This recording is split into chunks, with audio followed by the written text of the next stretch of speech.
지금 이제 북풍 공세가 필요한 시점이거든요. 지금 이제 문재인 정부가 들어서서 대북 화해협력 정책을 추구했고 꽤 많은 성과도 이뤘습니다만 사실 지금은 별로 이제 결실을 못 보고 있어서 그렇지. 네. 아무튼 그러다가 잘 안 돼서 미국 측의 방해로 인해서 남북 간의 어떤 교류나 협력도 지금 안 되는 상황이고, 그런 상황에서 문재인 정부가 뭔가 좀 해보려고 마지막으로 안간힘을 쓰고 있거든요. 통일부 장관도 바꾸고 또 유엔사가 지나친 그 남북 간의 교류 협력을 방해하는 행위를 하지 말도록 하는 요구도 지금 하고 있고, 네. 뭔가 좀 북쪽에 뭔가 새로운 뭔가 좀 이렇게 모멘텀을 찾아보려고 하는 시점이란 말이죠. 네. 그때 마침 이런 사건이 벌어진 거예요. 아주 시점이 참 묘한데요. 그러니까 이제 까마귀 날자 배 떨어진 형국이 됐는데 그런 식이 된 거지. 이게 뭔가 남북 간의 화해협력 구도가 막 이렇게 진척이 될 때는 여기에 제동을 걸고 싶어하는 사람들이 분명히 있단 말이죠. 네. 뭔가 일을 만들고 싶어하는 세력도 분명히 있습니다. 네. 근데 그런 점에서 뭔가 어떤 인위적인 작업이 있지 않았을까라고 자꾸 의심할 수밖에 없는 것이고. 네. 아까 이제 언론에 이제 그런 지적을 또 하셔서.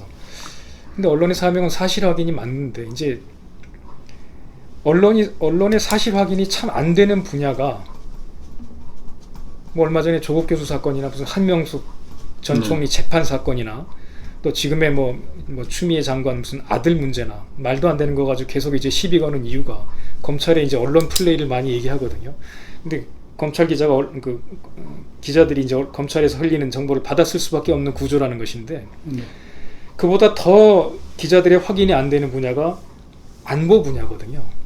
더더구나 안보 분야 중에서도 대북 관련 분야는 이건 아예 확인할 의도조차도 별로 보이지 않는, 확인 불가할 뿐만 아니라 그냥 정보 당국의 군 당국에서 발표하는 거를 100%, 120% 받아 쓸 수밖에 없는 구조란 말이죠. 네. 이거를 군 당국에 대고 그거 맞아요? 틀려요? 라고 물을 수가 없어요. 그냥 군 발표는 그냥 쓰는 수밖에 없습니다. 단지 이제 가족들의 말은 그게 아닌데, 또 연평도 주민들의 말은 그렇지 않은데 라고 할 수밖에 없는, 겨우 이제 그 정도밖에 안 되는 거예요. 그러니까 언론의 책임에서는 할 수 있는 역할이 거의 없어요. 군 당국 안보 관련, 대북 관련 발표에서는. 네. 아주 대단히 취약한 구조에서 지금 언론은 휘둘리고 있는 상태.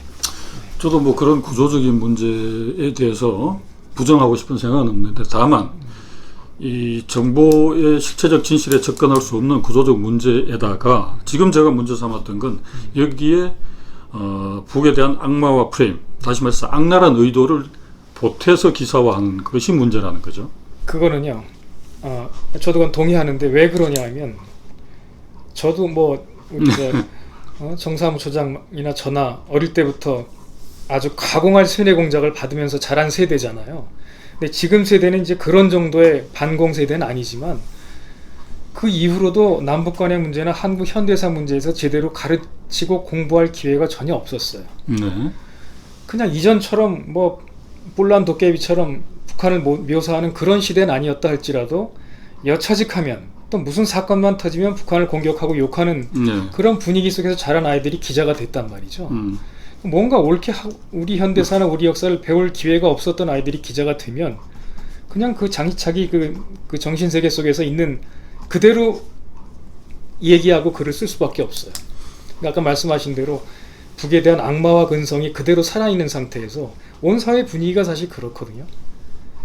그러다 보니까 기자들이 그거 이상으로 발휘하기가 정말 어려워요. 정말 기자들도 제대로 공부를 해야 되고 배워야 되고 이래야 되는데 그게 안 되는 겁니다. 일반 시민들도, 제가 이제 공론탑이 무너졌다는 얘기를 왜 드렸냐면, 우리에게는 7.4 공동성명으로부터 6.15 공동선언, 14, 그다음에 판문점선언, 9.19 공동성명까지 남과 북의 정부가 또는 최고 지도자들이 의기투합해서 만든 훌륭한 이정표가 있단 말이죠.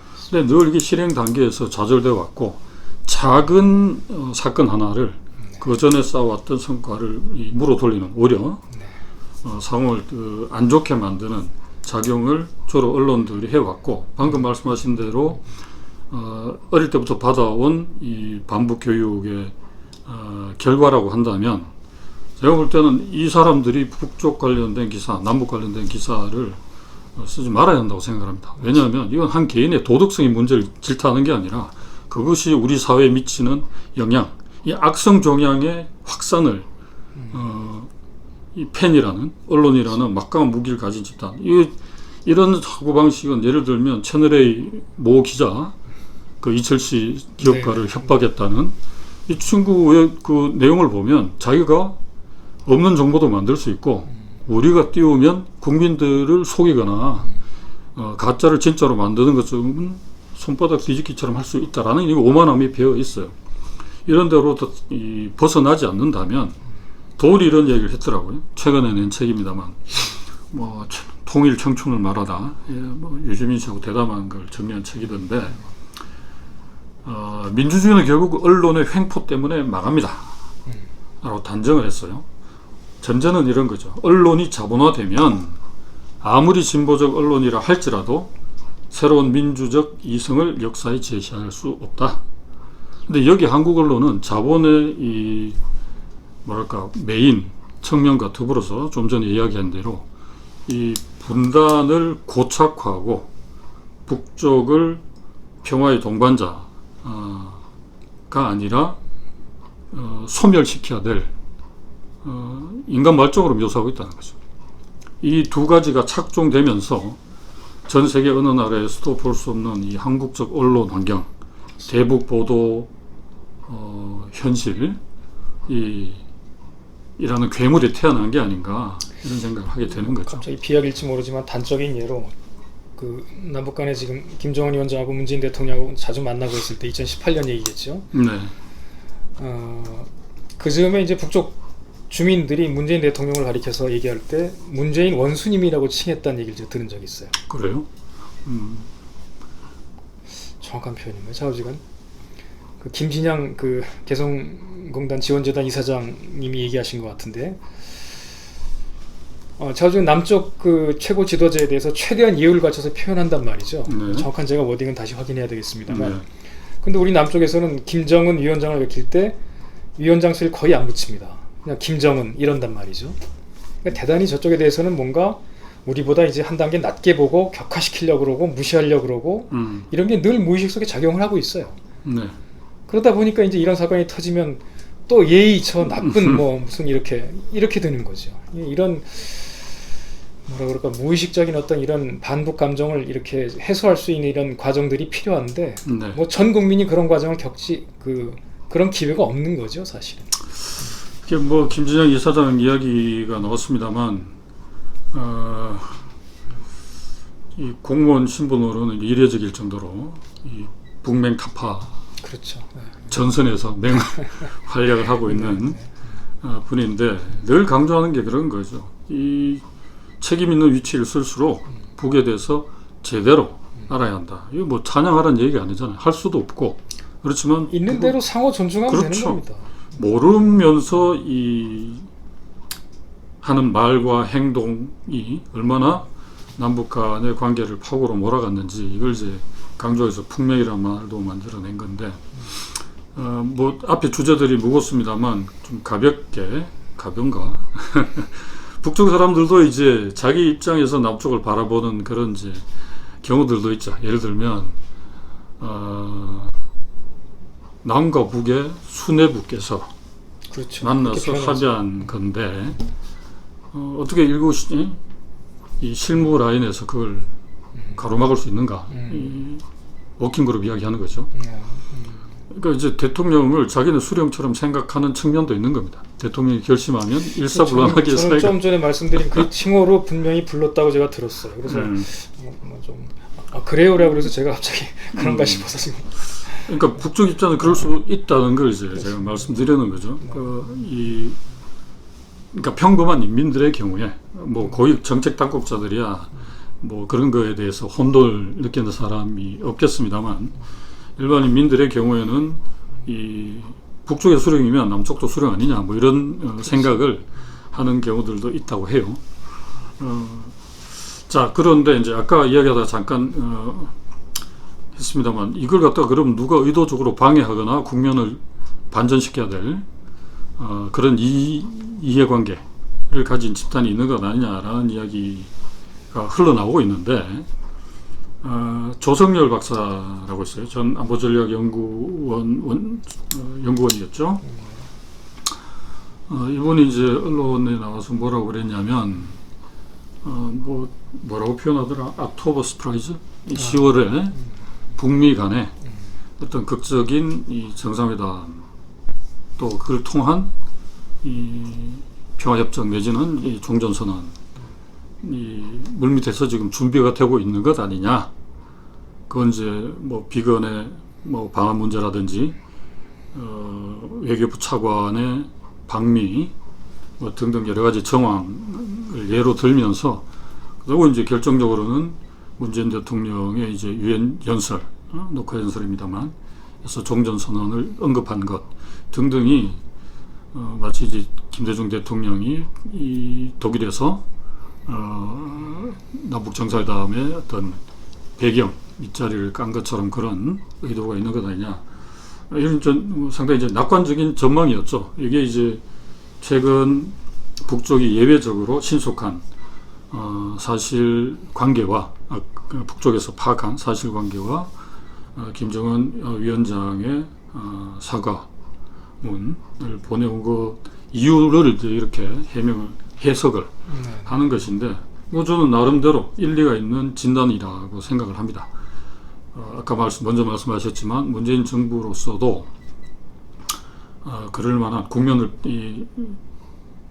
바꿔야 될, 또 얼마 남지 않은 이 임기 기간 동안 남북 관계에서 최소한 이 다음 정권이 딛고 올라설 디딤돌은 만들고 가야 되겠다는 입장이 충분히 있을 수 있는 것이고, 북쪽으로서도 원래 여러 가지 자연재해, 뭐 장마, 태풍 때문에 피해가 많았죠. 최근에 복구 관련된 기사와 현지지도 기사가 나옵니다만, 아무튼 이 9월 9일이 그 북쪽의 이제 국가 창건일인데 대외적인 행사 없이 그냥 넘어갔고, 내일 모레가 또 이 당 창건 75주년이지만 어제 아랫께인가요? 그 중앙위원회 정치국 회의에서 80일 전투를 제기를 하면서 뭐 연말도 거의 이 돌격대 식으로 풀어나갈 정황인데, 이런 상황에서 북미 간에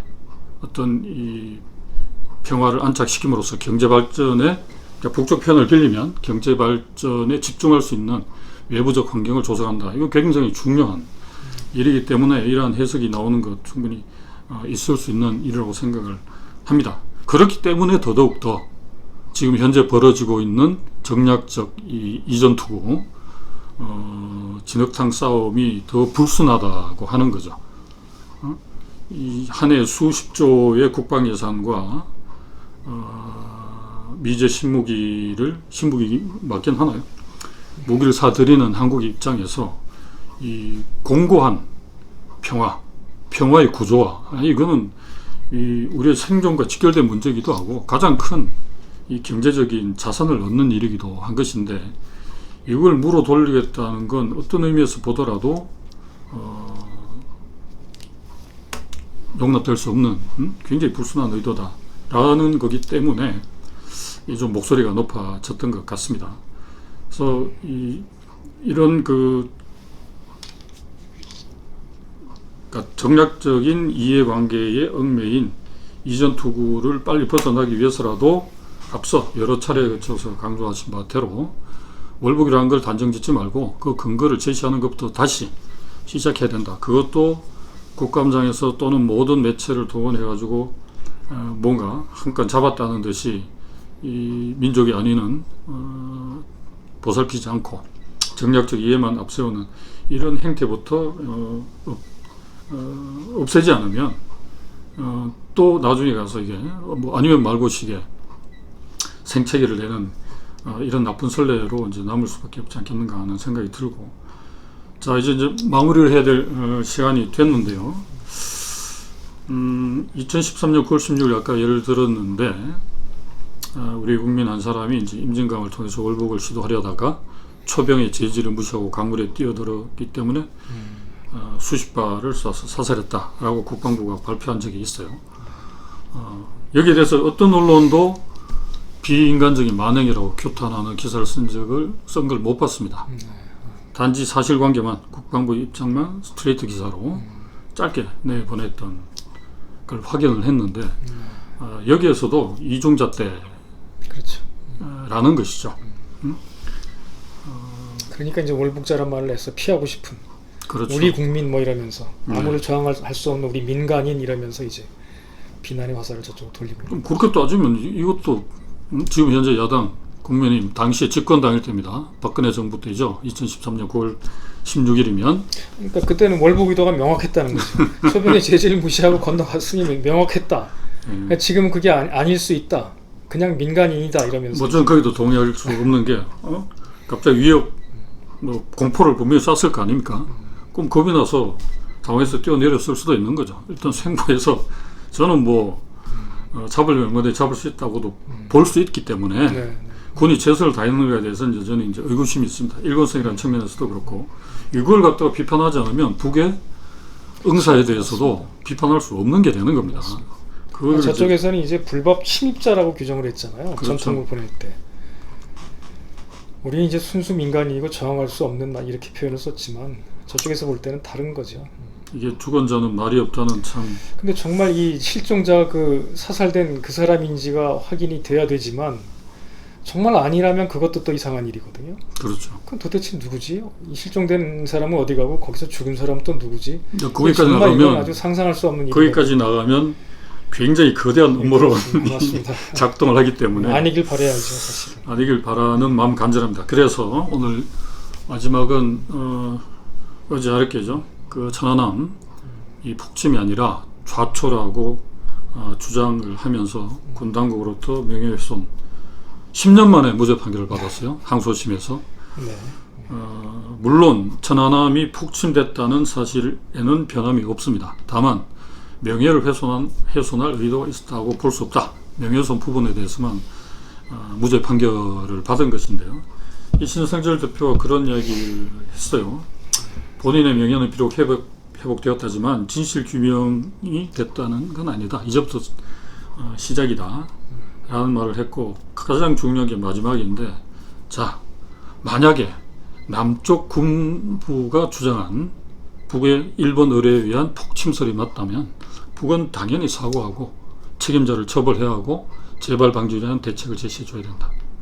반대로 만약 북측의 소행이 아니라 좌초라는 게 밝혀진다면 우리 군이 국민과 북에 대해서 공개 사죄하고 책임자를 엄중히 문책하고 재발 방지 대책을 제시해야 된다. 이것만큼 단순하고 명쾌한 해법이 어디 있겠냐는 거죠. 맞습니다. 근데 그렇게 명쾌하고 단순한 해법임에도 불구하고 사실을 밝히지 않잖아요. 네. 아까 이제 평화의 구조화를 잠깐 말씀하셔서 느껴지는 게 생각나는 게 예전에 그 DMZ 영화가 있었습니다. 90 몇 년도에 나온 영화죠. 이영애 주연의 이병헌도 있고 송강호도 나왔던. 거기가 이제 DMZ에서 일어난 사건을 조사하러 이제 스위스 장교가 오잖아요. 공룡구역 제이어스리 예, 말씀하시죠. 그 이영애가 이제 소피장이라는 스위스 장교로 오면서. 근데 이제 2000년입니다. 2000년인가요? 네. 그 중립국 감독위원회에 있던 스위스에 있던 그 군 장성이 소피장한테 그 판문점에서 아마 평화의 집에서 저쪽 판문각을 바라보는 장면이었던 것 같은데 이곳은 말이야 진실을 덮음으로써 평화가 유지되는 것이야. 이렇게 얘기했거든요. 근데 그게 반은 맞고 반은 틀린 것이 진실을 덮음으로써 평화가 유지되는 것이 아니라 진실을 덮음으로써 분단 체제가 유지되는 것이거든요. 뭔가 있는 대로 밝혀야만 되는데 밝히지 않으면서 북쪽에 뭔가 혐의를 뒤집어 씌우면서 그냥 유야무야 넘어가면서 분단 체제를 고착화시키는 과정이 지금까지 계속되고 있다는 얘기죠. 천안함 과정 마찬가지고 최근에는 김정남 사건도 마찬가지였고 또 얼마 전에 하태경 의원이 국정감사장에서 이한양 사건 빌밀 예를 들면서 북쪽에서 공작원이 내려와서 살해하고 갔다. 말도 안 되는 사건이거든요. 저는 그것도 당시에 국가안보안전기획부에서 저지른 사건이라고 저는 주장을 했었고 김정남 사건 역시 박근혜 정 시절에 국정원이 저지른 사건이다라고 주장을 했었고 글도 썼고 저 유튜브도 남겼습니다. 확인하실 수 있습니다.